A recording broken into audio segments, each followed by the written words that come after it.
सकता है, दुआ मांगने का इख्तियार सबको है, लेकिन कबूल करना न करना ये उसकी मर्जी पर डिपेंड है। वो चाहे तो एक मजबूर और एक मजदूर की दुआ सुन ले, वो चाहे तो गार में फंसे हुए 3 लोगों की दुआओं को सुन ले, और वो चाहे तो नूह अलैहिस्सलातु वस्सलाम की दुआ को भी रिजेक्ट कर दे।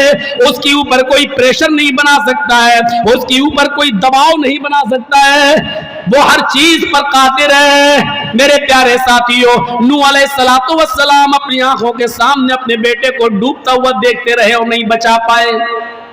नूह का ये वाकया और नूह के बेटे का मर जाना चीख चीख के बता रहा है कि नबियों में किसी को बचाने की ताकत नहीं है, रसूलों में किसी को बचाने की ताकत नहीं है। आए नबियों और पीरों और वलियों को सब मुख्तारे कुल समझने वालों, जब नबी अपने बेटे को नहीं बचा सके तो आपकी मुसीबतें क्या दूर करेंगे?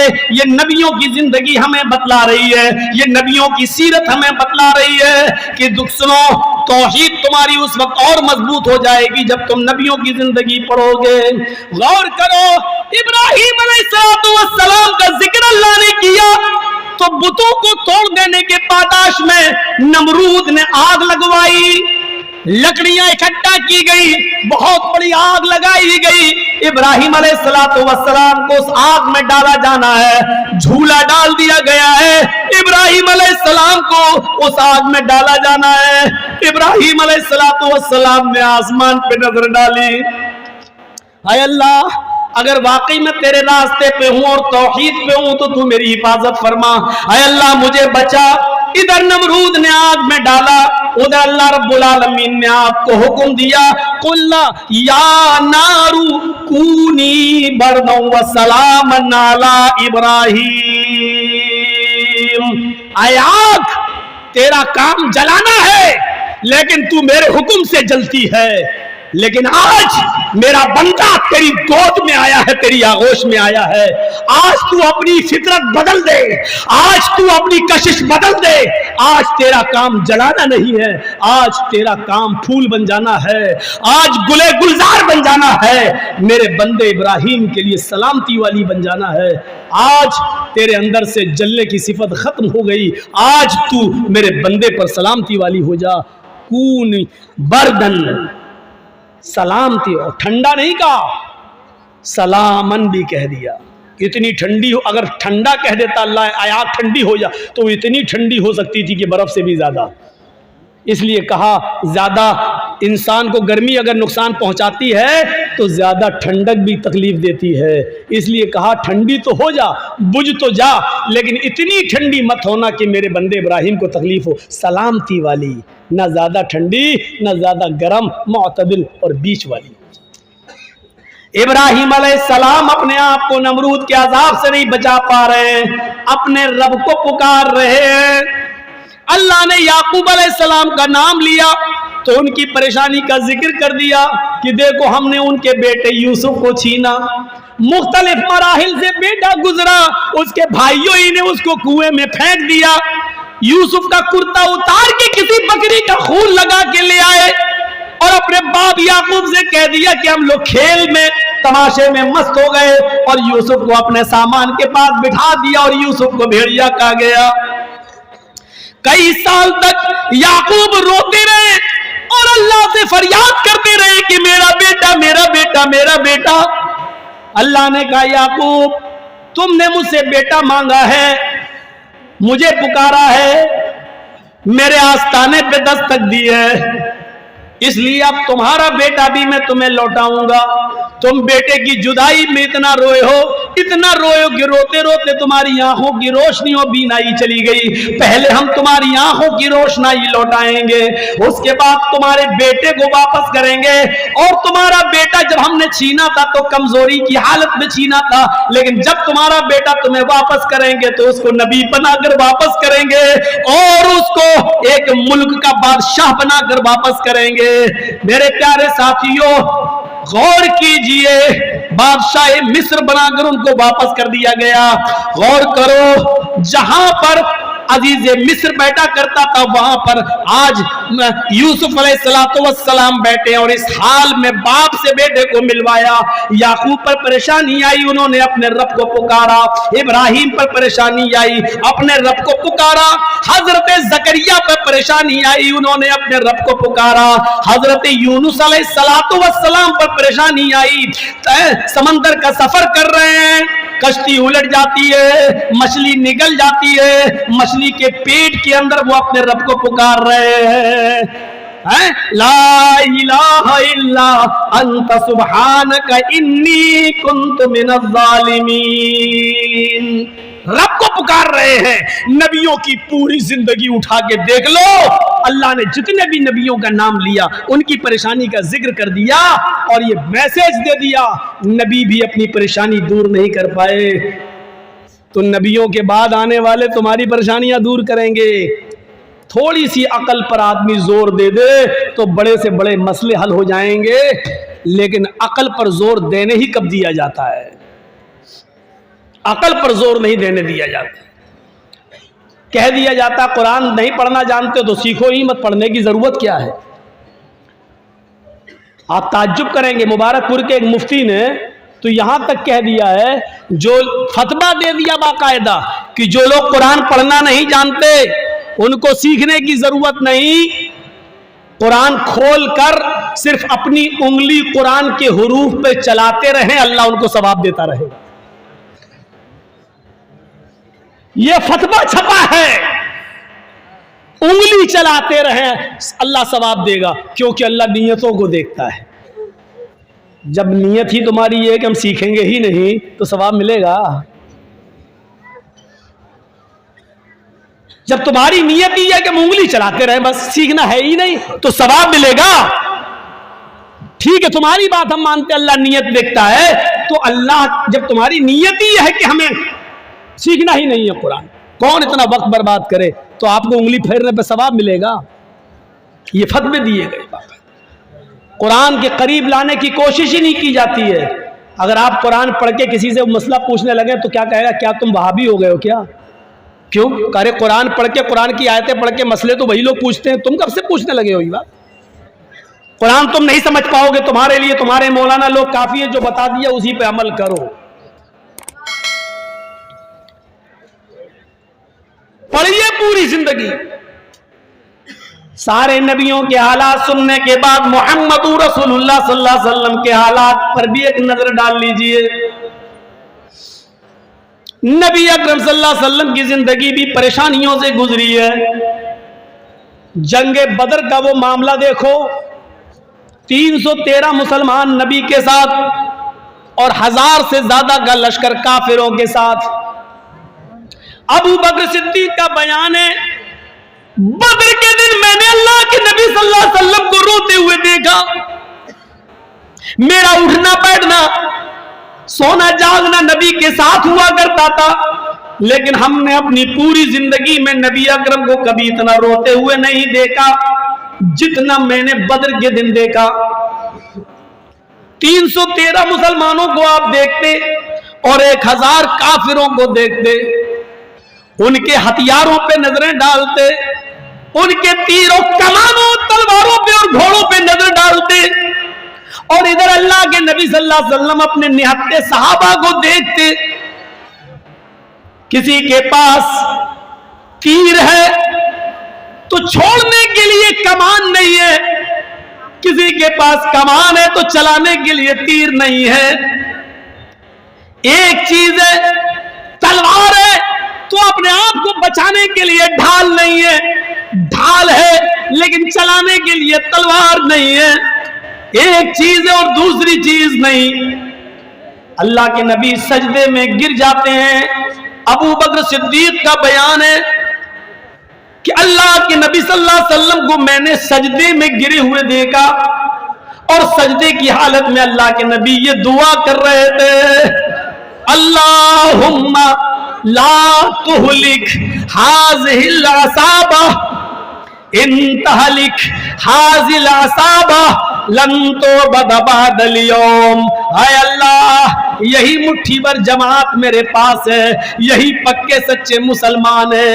हाय अल्लाह, अगर ये मुट्ठी भर जमात हलाक हो गई, हाय अल्लाह ये मुट्ठी भर जमात चली गई, ये मुट्ठी भर जमात हलाक हो गई और आज ये मिट गए, इस दुनिया से रुखसत हो गए, इस दुनिया से चले गए, अगर आज ये कत्ल कर दिए गए, आज ये मार दिए गए, आज ये हलाक हो गए, लन तो बदबादल यौम, तो आज के बाद कभी तेरी इबादत नहीं की जाएगी, आज के बाद कभी कोई अल्लाह अल्लाह कहने वाला ना होगा, आज के बाद कभी अल्लाह अल्लाह कहने वाला नहीं होगा। अल्लाह के नबी जंगे बदर में परेशान है, लेकिन अपनी परेशानी अल्लाह के सामने रख रहे हैं, उससे दुआ मांग रहे हैं।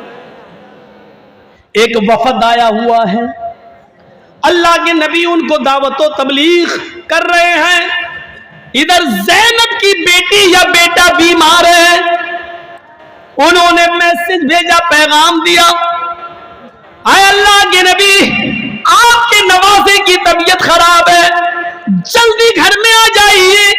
अल्लाह के नबी में खबर पहुंचा रहे हैं, मेरी बेटी ज़ैनब से कह दो कुछ लोग आए हुए हैं, मैं उनको इस्लाम की दावत दे रहा हूं, अभी नहीं आ सकता। हजरत ज़ैनब की तरफ से दोबारा खबर आती है, आपको अल्लाह का वास्ता है, जिस हाल में बैठे हैं उसी हाल में आ जाइए, एक नजर अपने नवासी को देख लीजिए। अल्लाह के नबी इसी हाल में उठते हैं, चंद सहाबा को अपने साथ लेते हैं, पहुंच जाते हैं ज़ैनब के घर, दरवाजे को दस्तक देते हैं, अल्लाह के नबी सल्लल्लाहु अलैहि वसल्लम के लिए दरवाजा खोला जाता है। घर में मोहल्ले की कुछ औरतें बैठी हुई हैं, कुछ सहाबा भी हैं, हजरत ज़ैनब की गोद में उनकी बेटी है। अल्लाह के नबी इस हाल में देख रहे हैं कि उसकी सांस उखड़ रही है, आखिरी सांसें ले रही है। हजरत ज़ैनब अपने अब्बू की तरफ इशारा करती हैं और अपने बेटे को या बेटी को अल्लाह के नबी की गोद में देती हैं। अय अल्लाह के नबी, अय अब्बू जान, अपनी नवासी को अपनी गोद में ले लीजिए, मेरी फूल सी बच्ची को अपनी गोद में ले लीजिए और इसके ऊपर दुआ पढ़ दीजिए, दम कर दीजिए। आप अल्लाह के नबी हैं, पैगंबर हैं, आपकी दुआ, आपका दम मेरी बेटी को जरूर फायदा पहुंचाएगा। हजरत ज़ैनब अपने कपकपाते हुए हाथों से अपनी बेटी को अल्लाह के नबी के हाथ में देती है और उस बच्ची के नाना ने, मोहम्मद रसूलुल्लाह ने अपनी नवासी को अपनी गोद में लिया। शायद ऐसा लगता है कि नवासी नाना का इंतजार कर रही थी। जैसे ही कपकपाते हुए हाथों से ज़ैनब ने अपनी बेटी को छोड़ा और बेटी नाना के हाथ में आई, मोहम्मद रसूलुल्लाह के हाथ में आई, जैसी हाथ में गई वैसी उसकी रूह भी निकल गई, कब से उनसुरी से बर्बाद हो गई। ज़ैनब की बेटी का इंतकाल हो गया, ज़ैनब की आंखों में आंसू है, वहां कमरे में जितनी औरतें बैठी थी ये मंजर देखकर रोने लगी। मोहल्ले के कुछ लोगों ने ये मंजर देखा तो वो भी रो रहे हैं।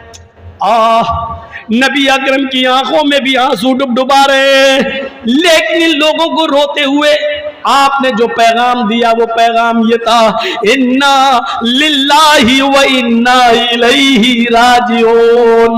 हम कुछ नहीं कर सकते, ये सब अल्लाह की अमानतें थी और अल्लाह ने अपनी अमानत ले ली, इसमें मैं क्या कर सकता हूँ। हम सब अल्लाह ही के लिए, व इन्ना इलैहि राजिऊन, और मरने के बाद उसी की तरफ हम सबको लौट के जाना है। जब सारी औरतें रो रही हो, ज़ैनब रो रही हो, बड़े बड़े सहाबा का दिल रो रहा हो, आंखों से आंसुओं का सैलाब बह रहा हो, और उस वक्त सबको मोहम्मद रसूलुल्लाह अल्लाह से जोड़ रहे हो, ये मैसेज दिया जा रहा है कि कोई नबी किसी को जिंदगी नहीं बख्श सकता है।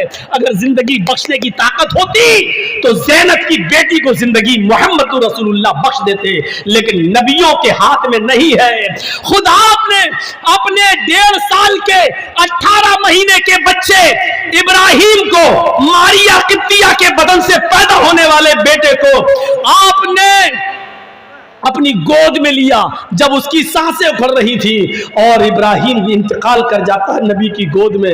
आपने बिस्तर पे इब्राहिम को लिटाया, बिस्तर पे लिटाया और लिटाने के बाद जो जुमले कहे वो इमाम बुखारी शरीफ के किताबुल जनाइज के अंदर दर्ज करते हैं। इन्नल आइना तदमउ वल कल्बा यहज़ुन, मेरे बेटे तेरी जुदाई से, तेरे रुखसत हो जाने से, तेरे इंतकाल से मेरी आंखों में आंसू है, मेरी आंखों में आंसू हैं, मेरा दिल गमगीन है।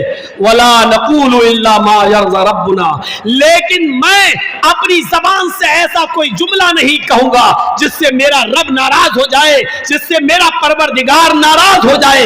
हम ऐसे जुमले अपनी जबान से अदा नहीं करेंगे। अल्लाह का शुक्र, अल्लाह की अमानत थी, अल्लाह ने ले लिया। लेकिन वो इन्ना बिफिराक़िका या इब्राहिम लमहज़ूनून, लेकिन मैं गमगीन ज़रूर हूँ तेरी जुदाई से। अल्लाह के रसूल ने अपने बेटे के इंतकाल पर ये जुमले कहे हैं। ये हदीसें हमें बतला रही हैं कि कोई ताकतवर नहीं है, ताकत अगर किसी के पास है तो वो सिर्फ अल्लाह की ज़ात है, अल्लाह की ज़ात। तो पहली खूबी क्या है? अब तो आप लोगों का शोर आने लगा भाई। आधा घंटा तो आप लोग सही सुनते हैं, उसके बाद उठ के भागने लगते हैं। मुझे ऐसा लगता है कि सुनने से ज़्यादा आप लोग देखना चाहते हैं बस। अरे भैया जिंदा हूँ अभी तक तो फिलहाल, दुआ करो अल्लाह ताला और हयात दे। हाँ हाँ उसी पे आ रहा था मैं। तो ये तौहीद थी जिसके साथ समझौता नहीं किया अल्लाह के रसूल ने। आप याद करिए उस वक्त को, सुलह हुदैबिया का वाक़या आया मंजर, तो आपने काफिरों की नाजायज शर्तें भी मान ली। ठीक है चलो नहीं, इस साल उम्र नहीं करने देंगे, अगले साल आओगे, अच्छा चलो ठीक है। 3 दिन से ज्यादा नहीं रहने दूंगा, अच्छा ठीक है। तलवार मियान में रखोगे, बाहर नहीं, चलो ये भी ठीक है। मेरा आदमी आपके पास जाएगा, आपको वापस करना होगा, आपका आदमी मेरे पास आएगा, हम वापस नहीं करेंगे, चलो ठीक है। सारी शर्तें मान ली आपने, नाजायज शर्तें भी आपने मान ली। अपना मामला आया तो आपने समझौता कर लिया। लेकिन यही काफिर कभी इस समझौते पर आए थे, ऐ अल्लाह के रसूल एक कंप्रोमाइज कर लेते हैं क्या? 6 महीने आप हमारे बुतों की पूजा कर लो और 6 महीने हम आपके रब की इबादत कर लेते हैं। 6 महीने आप हमारे झूठे खुदाओं को मान लो और 6 महीने हम आपके रब को। ऐसा करो 6 महीने हम नमाज पढ़ लेंगे, 6 महीने हम आपके रब की इबादत कर लेंगे और 6 महीने आप हमारे रब की इबादत कर लो। तो अल्लाह के रसूल ने इसको रिजेक्ट कर दिया था और कुरान की सूरत नाजिल होती है, नहीं कह दो ऐ काफिरो ला अअबुदु मा ताबुदुन, मैं उनकी इबादत नहीं करता जिनकी तुम करते हो। और सब कुछ कहने के बाद क्या कहा? नहीं, लकुम दीनुकुम वलिय दीन, तुम अपने दीन पर रहो, मैं अपने दीन पर, तुम्हारे लिए तुम्हारा दीन और हमारे लिए हमारा दीन। पता क्या चला? तौहीद के साथ, एकेश्वरवाद के साथ समझौता नहीं। इसीलिए ये खूबी तौरात में भी है, ज़बूर में भी है, इंजील में भी है, वेदों में भी है। ऋग्वेद उठाइए, ऋग्वेद भूमिका में डॉक्टर वेद प्रकाश उपाध्याय ने ऋग्वेद भूमिका में हिंदी में लिखा है, हिंदी में, कि प्रेम करने वाली पत्नी का एक ही पति होता है, जो बहुत से मर्द रखे, बहुत से मर्द रखे वो पत्नी नहीं वैश्या कहलाती है। जिस तरह प्रेम करने वाली पत्नी का एक ही पति होता है, उसी तरीके से सच्चे भक्त का एक ही ब्रह्मा होता है, एक ही ईश्वर होता है। जिस तरह बहुत से मर्द रखने वाली पत्नी नहीं वैश्या कहलाती है, ऐसे ही बहुत से देवी देवताओं पर विश्वास करने वाला भी नास्तिक अधर्मी कहलाता है। ये डॉक्टर वेद प्रकाश उपाध्याय ने लिखा है। प्रेम करने वाली पत्नी का जैसे एक पति होता है। अच्छा, वो क्या कहती है? मैं तेरी ही हूं। पत्नी जो होगी वो क्या कहेगी? मैं तेरी ही हूं। और जो तवाइफ होगी, वैश्या होगी, वो ये नहीं कहेगी मैं तेरी ही हूं, वो क्या कहेगी? मैं तेरी भी हूं। ही और भी का बहुत फर्क है। इसलिए कुरान करीम की इस आयत पर गौर करो, इय्याका नअबुदु व इय्याका नस्तईन। इसका तर्जुमा क्या है? ऐ अल्लाह, मैं तेरी ही इबादत करता हूं, व इय्याका नस्तईन, और तुझसे ही मदद मांगता हूं। लेकिन हमारे बरेलवी भाई क्या कहते हैं मालूम है? ऐ अल्लाह, मैं तेरी भी इबादत करता हूं और तुझसे भी मदद मांगता हूं। इबादत तेरे अलावा दूसरों की भी कर लेता हूं और मदद भी तेरे अलावा दूसरों से भी मांग लेता हूं। यही तो मतलब हुआ। तो ही और भी का फर्क समझ गए हो ना? मैं समझता हूं इससे ज्यादा रगड़ने की जरूरत नहीं, मैंने बहुत रगड़ दिया है। अब शायद अकल होगी तो रात में सोते वक्त सोचेंगे कि मौलाना ने हमको क्या बना दिया है। अभी नहीं समझेंगे, सोते वक्त उनकी खोपड़ी में आ जाएगा कि ही और भी में हमने क्या बना दिया मौलाना ने। और हो सकता है कि लैपटॉप वाला बाबा कल भौंकने लगे, उसके कानों तक जाए तो वो है ही और भी में इतना बड़ा फर्क हमें क्या पहुंचा दिया। भोपाल में एक जलसा था, मैंने उस जलसे में सिर्फ इतना कह दिया था कि एक दर के भिखारी बन जाओ तो काहे दूर दूर हो तुम्हारी।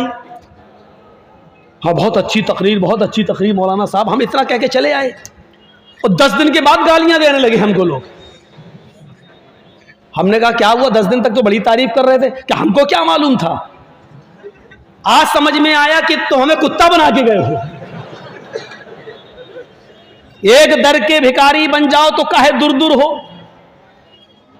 अपने मालिक के वफादार बन जाओ तो उसी घर में तुम्हें खाना पानी मिलता रहेगा। दरवाजे दरवाजे जाओगे, तू भी खिला दे, घड्डी तू भी डालते तो दूर भाग, हट हट हट, तो कुत्ता जैसे भगाया जाता। तो वही मैंने कहा, एक दर के भिखारी बन जाओ अल्लाह के तो इज्जत होगी, उसी को मालिक समझो, उसी से मांगो। कभी नहीं, एक दर के भिखारी बन जाओ तो तुम्हारी कभी दूर दूर नहीं होगी।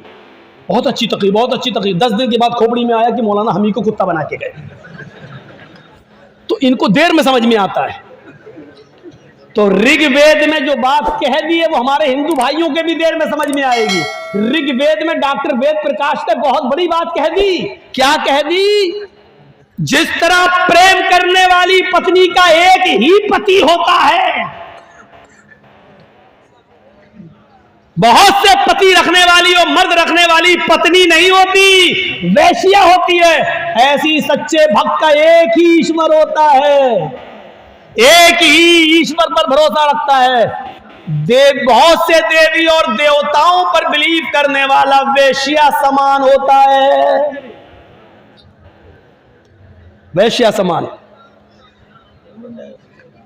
ऋग्वेद भूमिका का ये मंत्र पढ़ने के बाद मैं जब कुरान पढ़ने बैठा तो इसी से मिलती जुलती बात कुरान ने भी कह दिया, ला यनकिहु ज़ानी इल्ला ज़ानियतन औ मुशरिकतन। जिनाकार मर्द का निकाह ज़ानिया औरत से या मुशरिका औरत से होना चाहिए। जिनाकार मर्द का निकाह किसी मोमिना औरत से नहीं होना चाहिए, किसी नेक लड़की उसके निकाह में नहीं आनी चाहिए। जिनाकार मर्द को जानिया औरत, बदचलन औरत या मुशरिका औरत, शिर्क करने वाली औरत दे दो, उसके निकाह में आना चाहिए। शिर्क का और जिना का क्या ताल्लुक है? समझ में आता है। जिस तरह जानिया औरत एक मर्द पर इक्तिफा नहीं करती है, उसी तरीके से मुशरिक भी एक रब पर यकीन एतबार नहीं करता है। जैसे जानिया औरत बहुत से मर्दों से जब तक न मिलने उसको सुकून नहीं मिलता है, ऐसे ही मुशरिक जब तक बहुत से लोगों के पास न चला जाए और उनसे मदद न मांग ले उसको भी सुकून नहीं मिलता है। तो शिर्क के अंदर और जिना के अंदर ये समानता पाई जाती है। मुशरिक एक रब पर एतबार नहीं करता है और जानिया औरत एक मर्द पर इक्तिफा नहीं करती है, इसलिए दोनों करीब करीब बराबर है। इसलिए जिनाकार मर्द को जिनाकार औरत या मुशरिका औरत मिलना चाहिए, या किसी जानिया औरत को कोई जिनाकार मर्द या मुशरिक मर्द मिलना चाहिए। मेरे भाइयों, एक समानता है, समानता। और ये मंत्र तो 50 बार सुना है। ये तौहीद की जान है। एकम ब्रह्मादित्य नास्ते ने नास्ते किंचन, जहां तौहीद पर बोला जाएगा तो ये मंत्र पढ़ा जाएगा।